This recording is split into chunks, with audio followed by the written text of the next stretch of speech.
तो त्याच्यामध्ये वापरायचा आहे. त्याच्यानंतर आपल्याकडे जास्वंदी असते, त्या जास्वंदीचा पाला त्याच्यामध्ये वापरायचा आहे. त्याच्यानंतर हे फणस जे आहे त्या फणसाची पाला जो आहे तो त्या ठिकाणी वापरायचा आहे. ही निरगुडी म्हणून जी आहे, निगडी ज्याला म्हणतो, तर तिचा पाला त्या ठिकाणी वापरायचा आहे.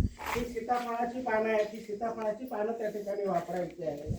हे आपल्याकडे जांभूळ आहे, त्या जांभळाची पानं त्या ठिकाणी वापरायची आहेत. हे बेलाचे आहे, हे बेलाची पानं त्या ठिकाणी वापरायची आहे.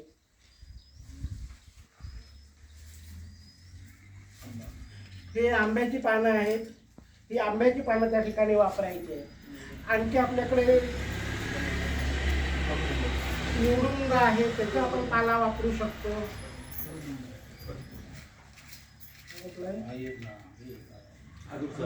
अडुळसा आहे, अडुळसाची पानं आपण त्या ठिकाणी वापरू शकतो. त्याच्यानंतर आपल्याकडे पांढरा कुडा आहे, त्याची आपण पानं वापरू शकतो. त्याच्यानंतर रुईची पानं त्याच्यामध्ये वापरू शकतो. अशी कुठलीही कडवट वनस्पतीची 10 प्रकारची पानं त्या ठिकाणी वापरायची.